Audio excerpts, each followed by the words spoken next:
오늘 본문은 누가복음 22장 1절에서 23절까지 말씀입니다. 유월절이라 하는 무교절이 다가오매 대제사장들과 서기관들이 예수를 무슨 방도로 죽일 것 궁리하니 이는 그들이 백성을 두려워함이더라. 12 중에 하나인 가룟인이라 부르는 유다에게 사탄이 들어가니 이에 유다가 대제사장들과 성전 경비 대장들에게 가서 예수를 넘겨줄 방도를 의논하매 그들이 기뻐하여 돈을 주기로 언약하는지라. 유다가 허락하고 예수를 무리가 없을 때에 넘겨줄 기회를 찾더라. 유월절 양을 잡을 무교절 날이 이른지라. 예수께서 베드로와 요한을 보내시며 이르시되 가서 우리를 위하여 유월절 준비하여 우리로 먹게 하라. 여짜오되 어디서 준비하기를 원하시나이까? 이르시되 보라, 너희가 성내로 들어가면 물 한 동이를 가지고 가는 사람을 만나리니 그가 들어가는 집으로 따라 들어가서 그 집 주인에게 이르되 선생님이 내게 하는 말씀이 내가 내 제자들과 함께 유월절을 먹을 객실이 어디 있느냐 하시더라 하라. 그리하면 그가 자리를 마련한 큰 다락방을 보이리니 거기서 준비하라 하시니 그들이 나가 그 하신 말씀대로 만나 유월절을 준비하니라. 때가 이름에 예수께서 사도들과 함께 앉으사 이르시되 내가 고난을 받기 전에 너희와 함께 이 유월절을 먹기를 원하였노라.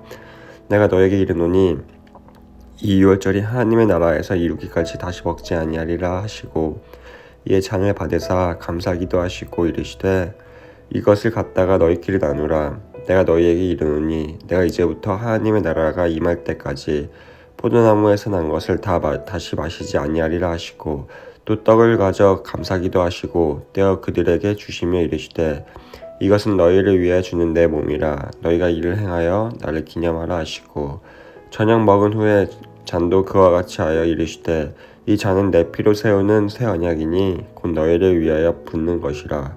그러나 보라, 나를 파는 자의 손이 나와 함께 상 위에 있도다. 인자는 이미 작정된 대로 가거니와 그를 파는 그 사람에게는 화가 있으리로다 하시니 그들이 서로 묻되 우리 중에서 이 일을 행할 자가 누구일까 하더라. 아멘. 오늘 본문은 세 단락으로 나뉘어져 있습니다.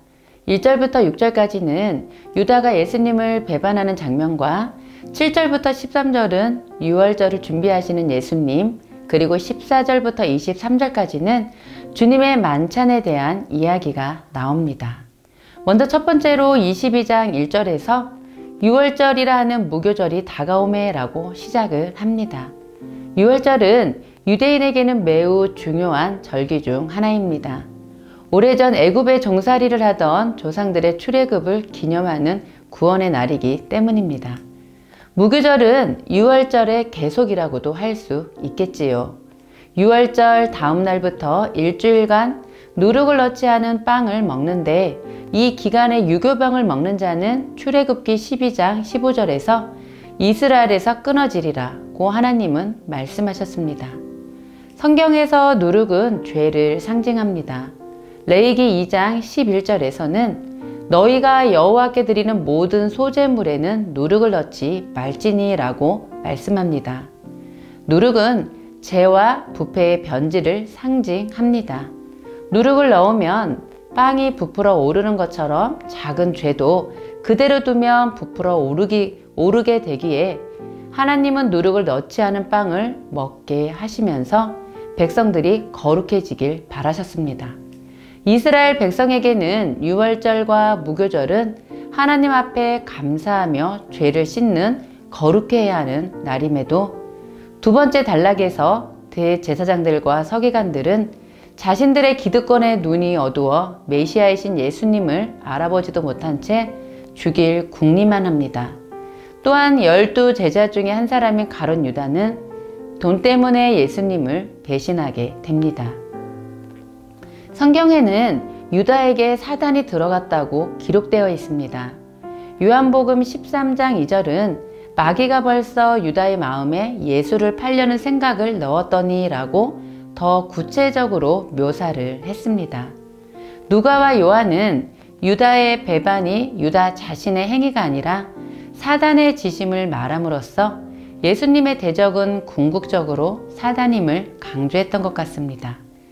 첫사람 아담과 하와를 유혹하고 죄악에 빠뜨린 사단은 이제 온 인류를 구원하러 오신 예수님이 사단의 눈에는 가장 무서운 적일 수밖에 없습니다.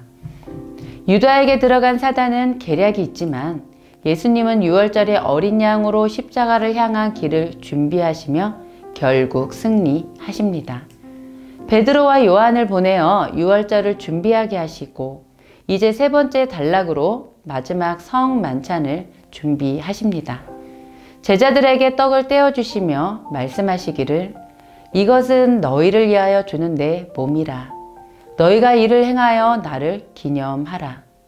또 잔을 나누시며 이 잔은 내 피로 세우는 새 언약이니 곧 너희를 위하여 붓는 것이라 말씀하셨습니다. 성만찬의 예식은 새 언약이며 새 것이 되는 것입니다. 이스라엘 백성들이 6월절 어린 양을 통하여 구원받아 새롭게 종에서 자유인이 되었던 것처럼 이제 예수님을 통하여 모든 인류가 구원받아 공중 권세 잡은 자의 종노릇하던 우리가 하나님의 자녀가 되는 신분으로 바뀌는 새 언약이며 새 것이 되는 것입니다. 그 성만찬에 참여하는 가룟 유다는 주님의 살과 피를 마시면서도 결국 돈 때문에 배신을 합니다. 예수님과 함께 먹고 마시고 한 세월을 배신하고 자신을 믿고 맡겨준 일에 대한 배신이었습니다. 자신의 살이고 피라며 그것을 가룟 유다에게 나누어 주시는 예수님은 끝까지 사랑과 섬김이셨습니다. 성만찬은 예수님이 우리를 향한 사랑이며 자기 목숨을 내어주셔서 우리로 하여금 살게 해주시고 아껴주고 존중해 주시는 주님의 마음입니다.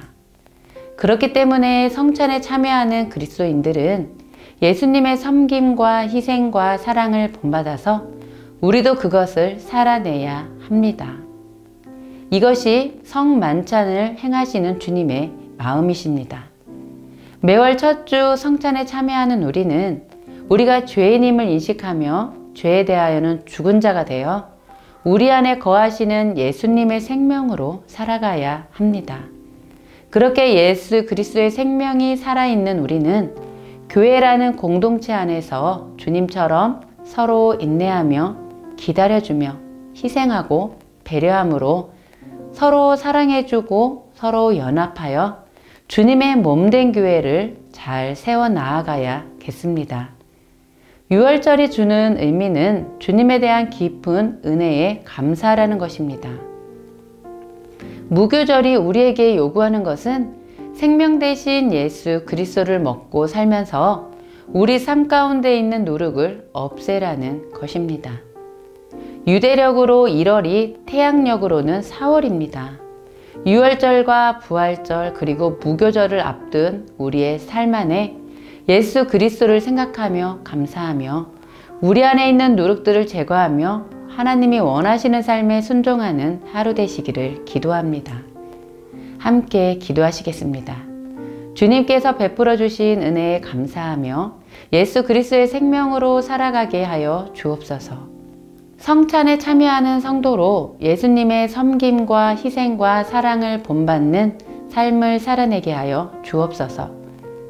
오늘은 우리 마음 안에 숨겨져 있는 누룩을 찾아서 없애며 깨끗하고 흠이 없는 하나님의 백성으로 새롭게 살아내시길 축복합니다.